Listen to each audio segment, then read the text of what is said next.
it's PLB with MLB News back with another video, and in today's video we're going to talk about what each team could do at the 2020 MLB Trade Deadline to improve their team or make their team better. So if you like this kind of content, don't forget to drop a like, subscribe, and turn on notifications so you will get notified whenever I upload a video. I know it has been a week since I've uploaded. I just needed to take a little bit of break of uploading some videos and just take a break for a couple days. So that's why you haven't been seeing videos. But tons of videos are going to be coming out. We're going to be doing the trade deadline. I do have some roster predictions that I want to get out soon. I have power rankings possibly. So we got a lot of stuff that we're going to get out. But make sure to drop a like on this video. Let's try to get this video to 8 likes. And let's go ahead and get into this video. So the Yankees, we know that they're having starting pitching troubles with James Paxton not pitching very well and J.A. Happ really not pitching very well. So with that, they're going to go out and get their number 3 starters since they already have Severino and Cole as their number 1 and number 2. They are going to go out and get John Means and trade in division with the Orioles for a top prospect, Cannon Smith, an outfielder, and T.J. Skimia, a left-handed pitcher. Next is the Tampa Bay Rays, and their relief pitching's been very good so far. The starting pitching is definitely got some potential. Morton's on the IL right now. Yarbrough has not really started off the season very well. But I think in this they want to go out and get a left-handed pitcher, and they're going to get Tony Watson from the Giants for Luis Fox, who was actually with the Giants at the start of his career, and Joey Wendell. Next, they are going to go out and trade with a team in Florida, and that's the Marlins. They're going to get Jesus Aguilar from the Marlins. He started off the season very well. I think they'll go out and get Jesus Aguilar for the Marlins for Manuel Margot and Taylor Walls. I know he did have a good game the other night. I just don't think he's that good. So now for the Orioles, we're going to assume they're going to be in the rebuilding phase. I think they are. And they're going to go and trade John Means, Michael Givens, and get some prospects back. That's going to be their trade deadline. For the Red Sox, I think they might be in the kind of selling mode, but also competing now mode. They're going to try to trade Brendan Workman at the trade deadline. For the Blue Jays, they're going to make a trade in division, and they're going to go ahead and get relief pitcher Michael Givens for Wilmer Font and Joe Panik. Now, Joe Panik doesn't play on their team. Wilmer Font's been terrible to start the season. I think this would be a good pickup for them. Their bullpen's been struggling. Next, we'll move on to the Indians. I don't see them doing much at the trade deadline. There's Francisco Lindor rumors. I don't see that happening. I think there'll be more buyers than sellers, and I don't think they do anything. Next, the White Sox make a big splash here, and they go out and get a relief pitcher, which I think is very much needed. Now, they have Alex Colme, but I feel like they need another reliever. They're going to go ahead and get relief pitcher Brandon Workman from the Boston Red Sox. And he'll be coming to the White Sox for Connor Pendleton, a top prospect starting pitcher, Bernardo Flores, who could be up this year, and Blake Rutherford, an outfielder. For the Royals, I think they're going to be in the rebuilding phase too. Possibly trade Whit Merrifield and try to trade Jorge Soler. Tigers, they're in the same phase for me, and they are going to try to trade Cron, Scope, and Matt Boyd. The Twins, they're going to make some big moves at the trade deadline to improve their starting pitching, I think, even though they do have Jose Barrios, Jake Odorizzi, and Kenta Maeda. I think they need 2 back-end pitchers, or even you could push Kenta Maeda back to the number 5 pitcher, and I think that's what they're going to try to do. They're going to go out and acquire Joe Musgrove from the Pirates for Ryan Jeffers, a catcher, and Lewis Thorpe, a left-handed pitcher. And they're going to go in division and trade for starting pitcher Matt Boyd from the Tigers and for Cole Sands straight up, because Cole Sands is a top prospect, and why not? The Angels, I think they can make a big splash at the trade deadline. They definitely need to. Their starting pitching started off very slow. Dylan Bundy as a number 2 I think would be great. And they're going to go out and really not do much, I don't think. I just don't see them doing much. I thought they were going to trade for Marcus Stroman, and I literally, on my notes right now, I have them trading for Marcus Stroman, but since he opted out, there's no reason why they would trade for him. And here's the trade I put together. Marcus Stroman to the Angels for Brandon Marsh and Chris Rodriguez. I thought that was a decent trade. Brandon Marsh is a player that they don't need because they've got Mike Trout, Joe Adell, and Justin Upton in that outfield, and Brian Goodwin. They don't need him. Next is the Houston Astros, and I think they have a sneaky big trade deadline. And they're going to go out from the Diamondbacks, and they're going to pick up Madison Bumgarner for Forrest Whitley and Brian Abreu. Two of their top pitching prospects, I know. But if they're looking to win the World Series right now, Madison Bumgarner is a player you want on your team. And I say that because he has had continuously postseason success.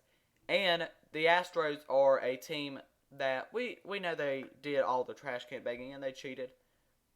But they are an organization that has proven to develop players very well. Lots of their players were pretty much nothing till they developed them into good players. And Garrett Cole wasn't nearly as good as he was till he was developed by the Houston Astros. Justin Verlander wasn't nearly as good. Madison Bumgarner is kind of in that Justin Verlander kind of age. So I think that would be a perfect fit for the Houston Astros. I would hate to see it happen, but I think it's realistic. For the Oakland Athletics, they really don't make a big move, and they just go ahead and get some outfield depth. D. Gordon will be going there for cash considerations. Next, for the Mariners, they're just going to trade D. Gordon this trade deadline. A pretty bad trade deadline. I mean, they don't do much. They don't need to do much. They've got a lot of young players. Kyle Lewis is looking really good so far. Justin Dunn as well. Next for the Rangers is going to be trade Mike Minor. I think he's on the last year of his contract. I think he's going to get paid pretty well. Go ahead and trade him.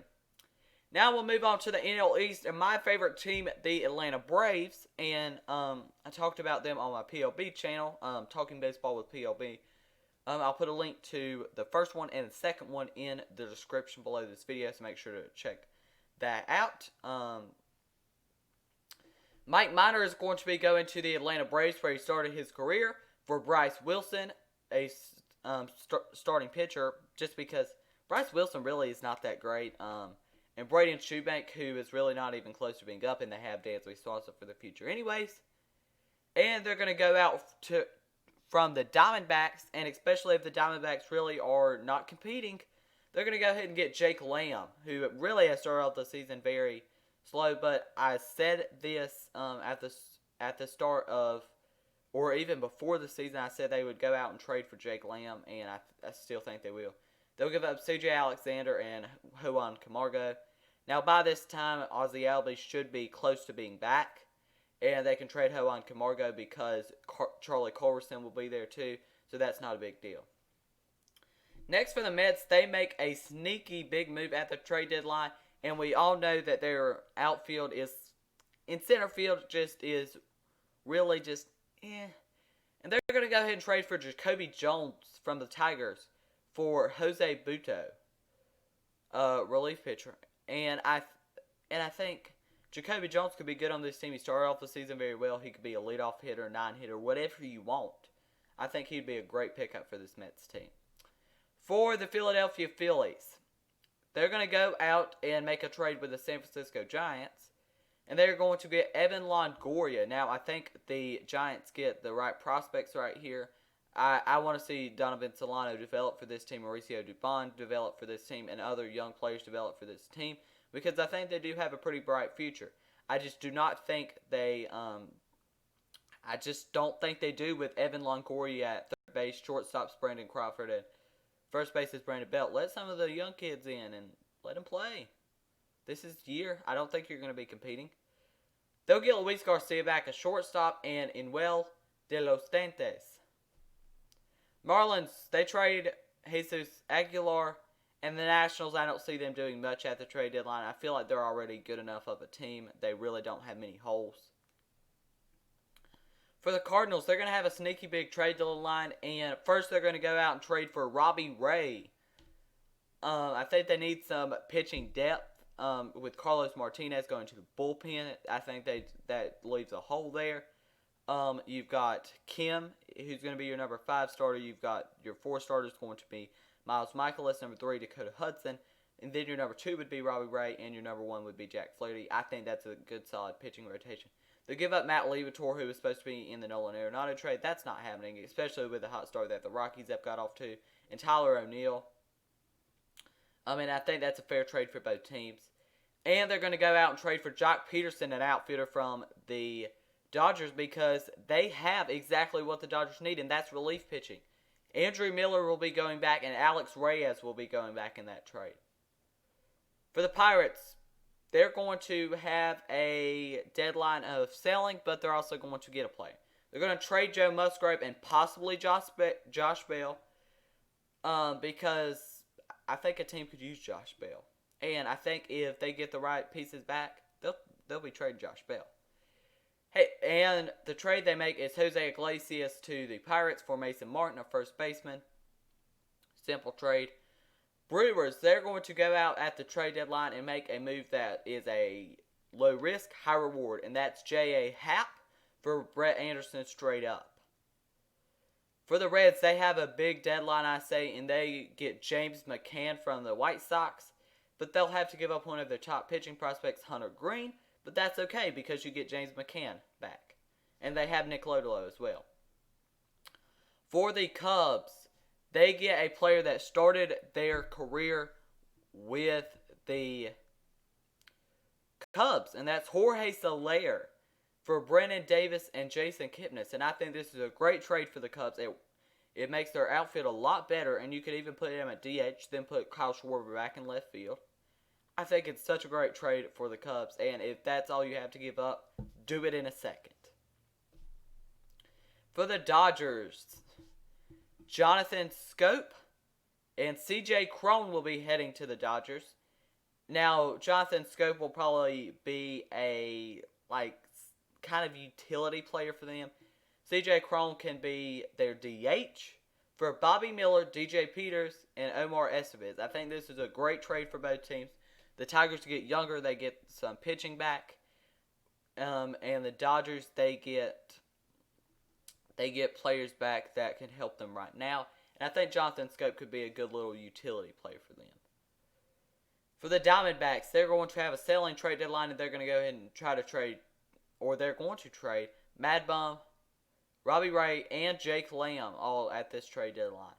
For the Giants, they're our next team. They're going to try to get all the real old players away, and they're going to try to trade Brandon Crawford, Brandon Belt, Evan Longoria, and Tony Watson all at the trade deadline. And the Padres, they probably will be the biggest winners of the trade deadline if this happens. And I think they have the perfect pieces to get these two players. Second baseman Whit Merrifield is going to the Padres. And I think this just makes the Padres even more fun to watch right now because they are fun to watch. And with Whit Merrifield on that team, I don't see much that can stop that infield. And obviously, Jerkson Profar doesn't have to be on the team, but he still stays. And in this trade, they'll be giving back a couple pieces. Not anything too significant, I don't think. Luis Patino, a right-handed pitcher, will be the biggest piece in this trade that they'll be giving. Jorge Mateo, shortstop, they'll be giving up. Blake Hunt, a catcher. Jake Cronenworth, a second baseman. And Will Myers, an outfielder. So that's a lot to give up, I know. But for Whit Merrifield and the player that you're getting in Whit Merrifield on a pretty cheap contract, you got to do this trade. And they're going to go out and get first baseman Josh Bell from the Pirates for Eric Hosmer and Joey Cantino. And the Rockies are our final team at the trade deadline, and they are going to go out and trade for Stephen Vogt, for Nico Decolati, an outfielder who's not going to be ready anytime soon, probably a year or two. Taron Vavra, who can hit the ball very well. Watch out for him. And Diamondbacks fans, you should be excited for both of these prospects. And I don't think you can complain about this trade because you're building more for the future, and you kind of have a weak farm system right now, to be honest. So that's going to be the end of this video. Make sure to check out number 1 and number 2 on the Talking Baseball with PLB. It's on the PLB channel. I'll put a link to it in the description below, both episodes, or whatever you want to call it. But that's going to be the end of this video. If you enjoyed it, make sure you drop a like as well as subscribe to the channel. And hit that notification bell so you will get notified whenever I upload a video. But that's going to be the end of this video. Yeah, that's going to be the end of this video. Make sure to check out my PLB Basketball News channel as well. But make sure to check out number 1 and number 2 on Talking Baseball with PLB. I had a lot of fun filming them, and yeah. Thank you for watching, and I will be back with more videos very, very soon.